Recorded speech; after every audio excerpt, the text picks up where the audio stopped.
Welcome to Storytime. The false prophet was gone. The Helix was back in Red's hands. The journey to be a Pokemon Master could finally continue. Though Red was still mourning the loss of Abby and Jay Leno, he was hopeful for the future. He looked from time to time at his newly caught Oddish, the seed of hope that showed him that life could go on. During his journey, he'd met some members of Team Rocket, a criminal organization that used Pokemon for material gain. He had nothing but contempt for those who abused Pokemon, so he had defeated each member he found.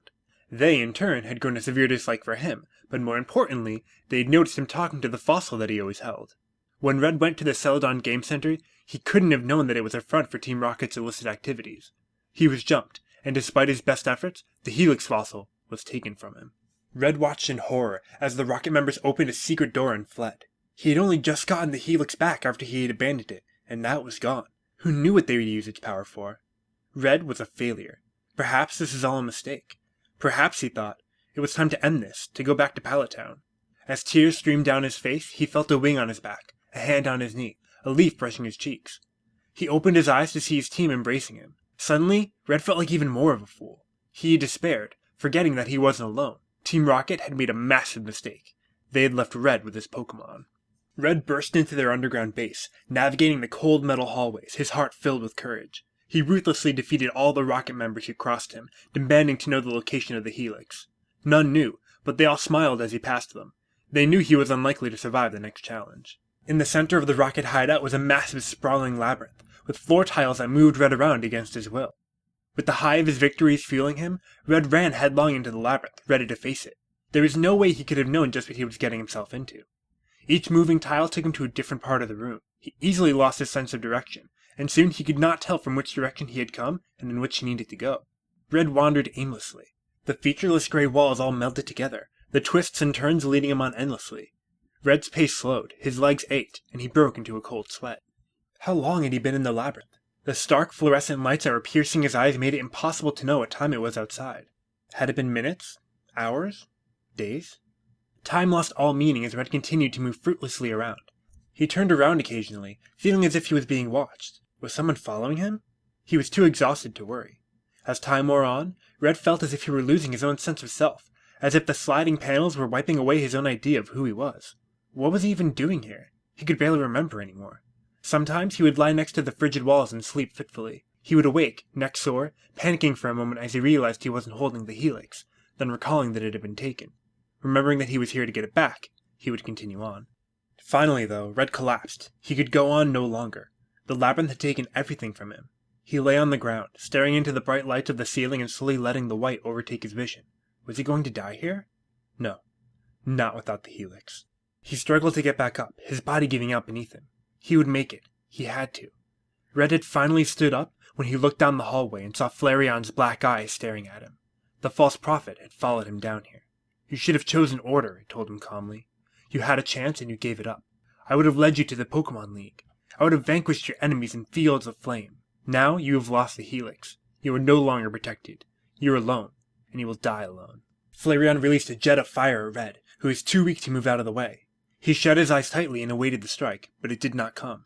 Red opened his eyes and saw his Drowsy floating in the air before him, using his psychic powers to hold back the fire. He had awakened as the Keeper, and he had saved Red's life. Empowered by the Helix to protect Red, he sent a wave of psychic force back at Flareon, sending him flying. Red could not believe his eyes. The false prophet was finally defeated. Red went to Flareon, kneeling beside him. Even though he had betrayed Red and tried to lead him astray, he had still lived with the team, trained with them. Somewhere deep below his contempt for the Pokemon, there was pity in Red. Flareon was struggling to say something, and Red found himself leaning close. It told him that the Helix could not save him forever, and that he would need more power if he wanted to challenge the Pokemon League. Legend tells of 3 legendary birds with the power of gods. Was it a genuine piece of advice from a dying comrade, or a final bit of poison? There was no time to think about that now. Red hugged the Keeper tightly, and his resolve hardened. It was time to get Helix back. His mind and heart clear, Red got through the labyrinth, coming to the office of Team Rocket's boss, Giovanni. An intimidating, cold man, he calmly congratulated Red on reaching him before engaging him in battle. He used powerful ground Pokemon, but Bird Jesus swiftly dealt with them. Amazed by Red's strength, Giovanni returned the Helix. He was a criminal, yes, but he still had his honor. He swore that they would meet again and fled, leaving a strange pair of goggles on his desk. Red grabbed them and left the base. Finally leaving Celadon City, Red continued his journey. Catching 2 Zubats named X-Wing and Dashbat. He also found a fighting Pokemon dojo, with opponents that would have been formidable were it not for Pidgeot, who massacred every opponent effortlessly.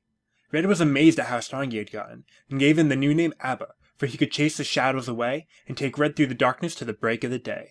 Those are ABBA lyrics, kids. Ask your parents. He came to Lavender Town, home of Pokemon Tower. It was famous as a resting place for Pokemon, where people would come to pay tribute to their fallen companions. Red decided to enter so that he could pay tribute to those he had lost, and when he did, he found there was quite a commotion. Ghost Pokemon had been terrorizing the people in the tower, and its keeper, Mr. Fuji, had gone missing. Red decided to investigate, as did his old buddy, Blue. The two fought again and Red managed to win, so Blue left to keep on training. Using the Silph Scope he found in Giovanni's office, Red was able to see the ghost Pokemon and fight them, though this was no easy task as most physical attacks could not harm them. Slowly but surely he made his way up the tower. It was a long climb, but after his ordeal in the Labyrinth, it was nothing. Along the way, Digrat evolved into Eradicate, now dubbed Big Dig.